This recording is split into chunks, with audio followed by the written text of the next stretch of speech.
नमस्कार दोस्तों, मेरे YouTube चैनल पुरुष जागरण में आपका स्वागत है।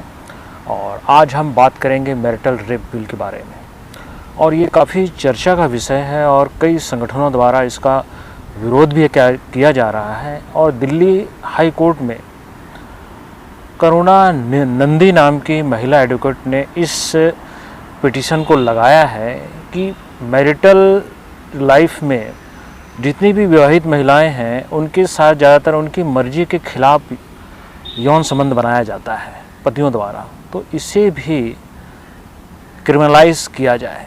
भारत में बलात्कार की धारा क्या कहती है?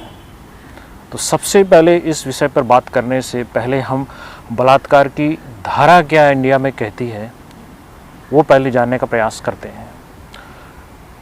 अगर पुरुष किसी स्त्री की इच्छा के बिना, उसकी सहमति लिए बिना बलपूर्वक या सहमति लेता भी है, डरा धमका कर लेता है, बलपूर्वक लेता है, तो ये बलात्कार की श्रेणी में आता है। और हमारे देश में बलात्कार की जो धारा है ये केवल पुरुषों के विरुद्ध ही है। और इसमें ऐसा नहीं है कि पुरुष बलात्कार की धारा महिला पर लगा सकते हैं, या जबकि विश्व के अन्य देशों में ये जेंडर न्यूट्रल है।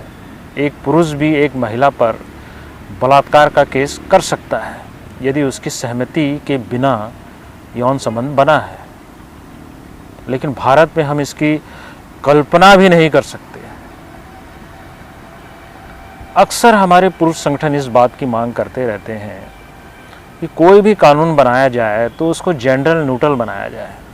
मतलब एक पुरुष और महिला को लेकर उसमें भेदभाव ना किया जाए, क्योंकि एक पुरुष जो अपराध करता है वो महिला भी वही अपराध को कर सकती है। और आए दिन न्यूज़ में इस तरह के जो अपराध महिलाओं द्वारा जो किए जाते हैं आप सब देखते हैं। लेकिन महिलाओं के अपराध को हमेशा पर्दा डालने का कोशिश किया जाता है। अब हम आते हैं कि बलात्कार की जो धारा है जो भारत में बनी हुई है, हम अब मैरिटल रेप की बात को यहाँ छोड़ देते हैं। बलात्कार की जो धारा है उसमें क्या क्या ऐसी बातें हैं देखने योग्य है, समझने योग्य है और चिंतन का विषय है। सबसे पहले तो भारत में जो बलात्कार की जो धारा है वो जेंडर न्यूट्रल नहीं है। दूसरा, भारत में महिलाएं बलात्कार की धारा का बढ़ चढ़कर दुरुपयोग कर रही हैं, ये सुप्रीम कोर्ट तक मान चुका है। और बलात्कार की जो धारा है इसमें महिला का बयान ही काफ़ी है, उससे कोई ज़्यादा सबूत पेश करने की ज़रूरत नहीं है। यदि महिला ने कह दिया कि मेरे साथ बलात्कार हुआ है तो पुलिस को इसकी एफआईआर दर्ज करनी पड़ेगी, वो इससे मुकर नहीं सकते। और इसमें तुरंत कार्रवाई होती है। मैंने महिला ने आरोप लगा दिया तो तुरंत पुरुष की गिरफ्तारी हो जाती है। ये बात अलग है कि जांच और ट्रायल में ये मामला झूठा पाया जाए। लेकिन और एक बात बड़ी जानने योग्य है और हंसने भी योग्य है, इसमें सबसे बड़ी एक विडंबना यह है कि यदि महिला के आरोप झूठे पाए जाते हैं तो इसमें महिला को उतनी जल्दी कोई सज़ा नहीं होती है। ऐसे कई प्रकरण हैं जिसमें पुलिस ने जांच में यह पाया कि महिला झूठा बलात्कार का आरोप लगा रही है, लेकिन उसको कोई सज़ा नहीं हुई है, ना ही उस पर कोई कार्रवाई हुई है। अब महिला झूठी भी तब पाई जाती है जब पुरुष युद्ध स्तर पर अपने लिए सबूत जुटाता है कि मैंने यह बलात्कार नहीं किया है। दुनिया भर के सबूत गवाह पेश किए जाते हैं, तब जाकर वो अपनी बेगुनाही को न्यायालय में साबित कर पाता है। लेकिन इस सब प्रक्रिया में समाज में मान सम्मान, प्रतिष्ठा धूमिल हो जाती है। और आप सब जानते हैं कि एक पुरुष पर बलात्कार का आरोप लगते ही सारे जो हमारे समाज में लोग जो हैं ऐसे पुरुष को फांसी चढ़ाने की मांग करते हैं। और ज़्यादातर हमारे देश में जितने भी जो बलात्कार होते हैं वो पहले सहमति से होते हैं स्त्री पुरुष में, लेकिन जब कुछ अनबन हो जाती है तो उसको बलात्कार केस का रूप और चादर चढ़ा दिया जाता है। और महिलाएं इस बात को बखूबी जानती है कि कानून मेरे पक्ष में है, तो इसका दुरुपयोग करने से वह बिल्कुल चूकती नहीं है। अब हम आते हैं मैरिटल रेप बिल के बारे में। एडवोकेट करुणानंदी का कहना है कि भारत में जितने भी जो पति पत्नी के बीच शारीरिक संबंध होते हैं, तो कई बार पत्नी की इच्छा नहीं होती है, इसके बावजूद भी पति उससे बलपूर्वक यौन संबंध स्थापित करते हैं। वैवाहिक बलात्कार की धारा को बनाया जाना चाहिए, जिससे इस तरह के पतियों को जेल हो। लेकिन यह भी देखने योग्य बात है, कई बार पति की भी इच्छा नहीं होती है और महिला की इच्छा होती है यौन संबंध बनाने की। तब क्या पति इस अवस्था में अपनी पत्नी पर बलात्कार की धारा का यूज़ कर सकते हैं, वैवाहिक बलात्कार की धारा?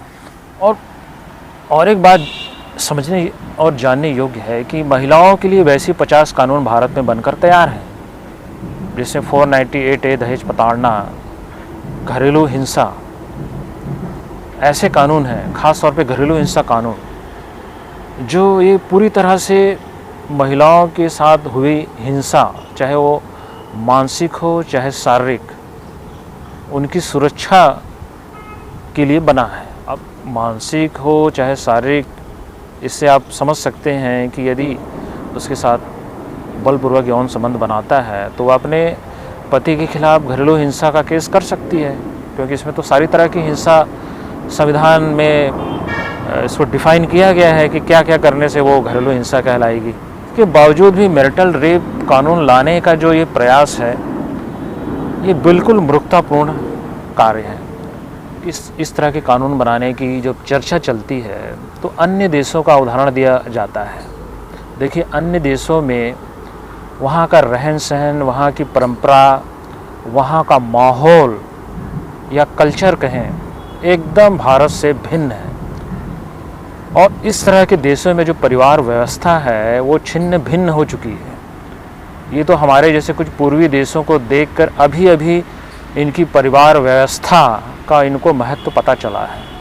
और हम वेस्ट की इस गंदगी को हम इंडिया में लाकर अपना रहे हैं कि चलो हम मानते हैं कि कानून बन गया, वैवाहिक बलात्कार का कानून बन गया। कोई पत्नी की इच्छा नहीं है या इच्छा भी है उस समय, और वो अपनी सहमति से अपने पति के साथ यौन संबंध बनाती है, और बाद में कुछ अनबन हो जाए, लड़ाई झगड़ा हो जाए, पारिवारिक विवाद हो जाए, जो आम तौर पर पति पत्नी की वैवाहिक ज़िंदगी में होते रहती है, ये आप सब जानते हैं। इससे कोई बचा नहीं है। कुछ मामले बहुत आगे बढ़ जाते हैं, कुछ घर में ही निपट जाते हैं। अगर पत्नी ने बाद में अपने पति से बदला लेने के लिए या अपने ईगो के चलते या इसका एफआईआर दर्ज करा दिया कि मेरे असहमति के बिना मेरे साथ पति ने यौन संबंध बनाया है, तो इसकी कार्रवाई तो वही होगी जो एक आम बलात्कार की धारा लगने के बाद होती है, और इसमें भी पत्नी के बयान को ही सच माना जाएगा और कार्रवाई की जाएगी पुलिस द्वारा। अब गंभीरता से सोचने का यह विषय है कि अब पुरुष अपने आप को बेगुनाह कैसे साबित करेगा और पुलिस इसकी जांच कैसे करेगी? क्या देखकर ये मानेगी कि इसकी असहमति के बिना इसके पति ने इसके साथ यौन संबंध बनाया है, अर्थात वैवाहिक बलात्कार किया है? फिर तो पुरुष को भी अपने बेगुनाही के लिए ये करना पड़ेगा कि भाई बेडरूम में सीसीटीवी लगाना पड़ेगा, 2 गवाह भी रखना पड़ेगा जो बता सके कि दोनों की सहमति से ही यौन संबंध बने हैं। एक पुलिसकर्मी को भी वहाँ रखना पड़ेगा या एक वकील को रखना पड़ेगा, और अपनी पत्नी से यौन संबंध बनाने से पहले एक स्टैम्प पेपर पर लिखित में हस्ताक्षर उससे लेना पड़ेगा, ताकि इतना सब करने के बाद उस पे झूठा बलात्कार का आरोप यदि लग भी जाए तो वह अपनी बेगुनाही साबित कर सके। इतना जोखिम भरा विवाह होगा तो कोई पुरुष शादी ही क्यों करेगा? करने से ही मना कर देगा। और जब महिला को इतना डर भय है कि उसके शादी के बाद उसके साथ बलात्कार होगा, क्योंकि जैसे कि ये करुणा मोहतरमा है बता रही हैं कि आधे से भी ज़्यादा महिलाओं के साथ उनके पति उसकी सहमति के बिना यौन संबंध बनाते हैं, तो इसका मतलब तो सीधे से यही हुआ कि विवाह के बाद उसके साथ बलात्कार होता है, तो फिर महिलाएं फिर विवाह क्यों करेंगी। तो इस टाइप के जो कानून हैं ये बिल्कुल ही जेंडर बायस्ड हैं और इसकी चर्चा करना भी बेकार है। वैसे तो फ़िलहाल सरकार ने इसे अभी पास करने के संबंध में कोई बात नहीं की है, अभी चर्चा चल ही रही है, लेकिन ये हम पुरुषों की ये आपस में चर्चा का विषय है और इसको ज़्यादा से ज़्यादा हमें आपस में डिबेट करना चाहिए। और हमारे छत्तीसगढ़ एमआरए संगठन के लोगों ने तो इस पर एक बहस का वीडियो भी बनाया है। उस तरह हमें भी चाहिए कि इस तरह के जो जेंडर बायस्ड लॉ हैं, जो एक फेमिनिस्ट कल्चर से आ रहे हैं, इसका पुरजोर विरोध करना चाहिए। लेकिन बड़ी विडंबना है कि हमारे भारत की जो आधी आबादी पुरुषों की है, उनमें से शायद ही 2% को मालूम होगा कि ये वैवाहिक बलात्कार है क्या भला। ज़्यादातर को तो अपने ज़िंदगी के परेशानी से ही फुर्सत नहीं है। और बहुत से लोगों के बीच में तो अगर ये चर्चा छेड़ भी दिया जाए तो वह तुरंत अपने कान के द्वार बंद कर लेते हैं। और पुरुषों की यही जो मानसिकता है हर जेंडर बायस्ड कानून को जन्म दे रही है। तो इसे आप लोगों को समझने की आवश्यकता है।